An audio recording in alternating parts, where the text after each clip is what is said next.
Okay, so why don't you just start by introducing yourself and telling me a little bit about what a typical day would look like in your current position? Yeah, sure. So my name is Kojo, and currently I am a part-time tutor at the Huntington Learning Center in preparation to become a speech language pathologist. I majored in health science back at BU, minoring in speech language pathology with the intention of pursuing a career in healthcare, and that still is the intention. So after graduating, I was a medical scribe for about a year and a half, and I also volunteered thinking that I would choose medicine, but I decided that becoming a speech language pathologist made more sense. So I'm in the process now of applying to graduate programs for speech language pathology. Hence, I stopped scribing and started working on a part-time basis as a tutor for the Huntington Learning Center. And what does a typical day look like in that position? So typically prior to my lessons, which occur primarily in the afternoon on the weekdays from 3 to 8, and on Saturday from 9 to 2, I review my lesson plan. I look at my emails to see if my director reached out to me about any updates. And then I just go through my lessons, which can be either about test prep or literacy skills or remedial work in math.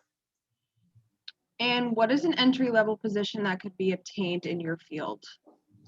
So, if you're interested in education, then you can become an educational coordinator or an educational assistant or even an assistant director, depending on your experience.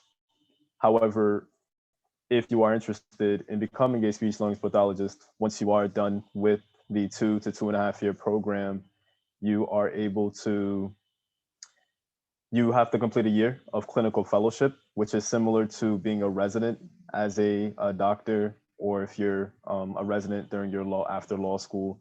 Then after that clinical fellowship year, you can work independently as a speech language pathologist, and that would be considered entry level based on your level of experience. Okay, and you already sort of touched on this, but did the undergraduate major you pursue end up having relevance in your current position? And was it always your intention to have your current position? So yes and no. No, because as I mentioned, my intention was and still is to become a speech language pathologist. However, my current role provides me the opportunity to practice skills such as active listening, documentation, and teamwork, skills that will be useful when I become a speech language pathologist. How has COVID-19 impacted your ability to work? Oh man. So I used to appreciate going to the center and working with my students in person. And now, although that option is still available, I prefer to do it virtually because of safety reasons, obviously. So I needed to adapt my style of teaching and be more, uh, what's the word for it? More aware of my students' circumstances and still hold them to a high standard of learning, but treat each student individually as opposed to based off of my own standards. Also, my hours got cut by about 3 or 4 hours. So I used to tutor for about 30 hours. Now it's about 20, which is unfortunate, but thankfully I've still managed. And yeah, yeah, COVID definitely has opened my eyes to the inequities in our world, which are unfortunate, yet it is what it is. And yeah. So were you like completely still in person, or were you like doing half virtual, half in person? So when the pandemic first started, they were still seeing students in person. So I was seeing students in person until Governor Cuomo, because I live in New York, and Governor Cuomo uh, signed the mandate of closing centers and whatnot around mid-March. So that's when we transitioned to virtual, and I've been doing so ever since, which was tedious in the beginning, but I got the hang of Zoom. Haven't gotten Zoom bombed yet, thankfully. And yeah, still having worthwhile sessions with my students who work diligently to learn. Yeah.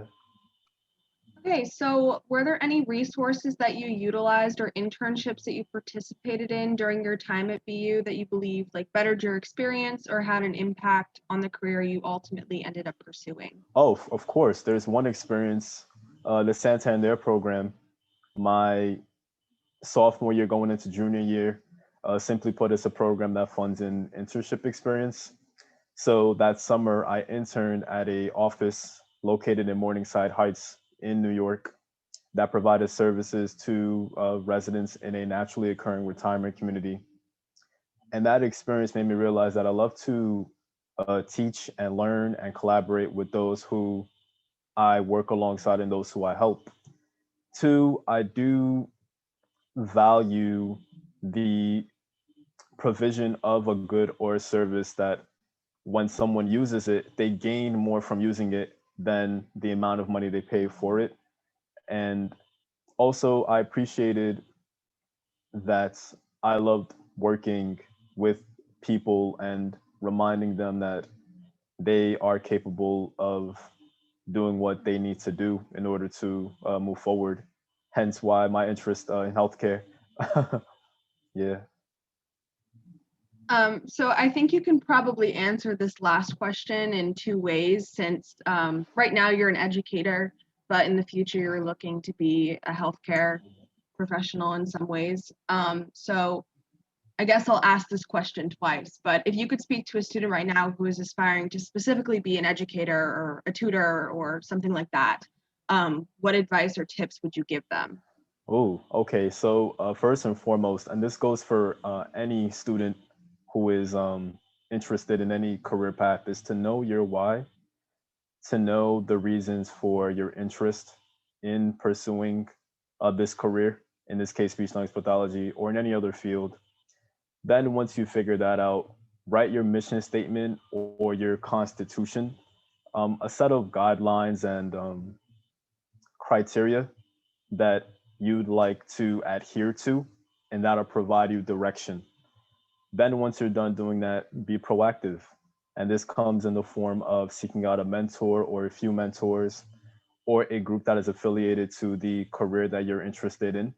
In my case, I'm affiliated with ASHA, the American Speech Hearing Association, and also to get experience as soon as possible during your undergraduate career, whether it's through internships and volunteer work.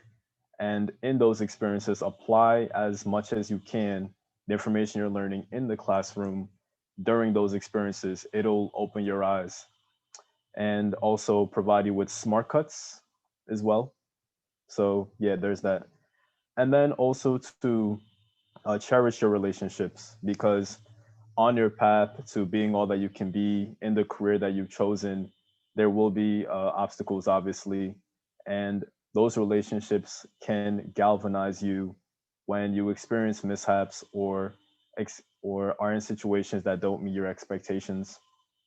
Along with that, thinking well is important because it's easy to get caught up in your emotions, especially when things don't go your way. So, thinking well, if you are interested in thinking well, definitely seek out a CBT or just other resources in order for you to think clearly and well so that you can move forward. And last but not least, do your best and remain optimistic and express gratitude each day that you're able to wake up and have another chance to take the steps you need to take in order for you to achieve what you want to achieve. It's beautiful, and enjoy the journey. Yeah, that was really great and insightful. So I'm just going to stop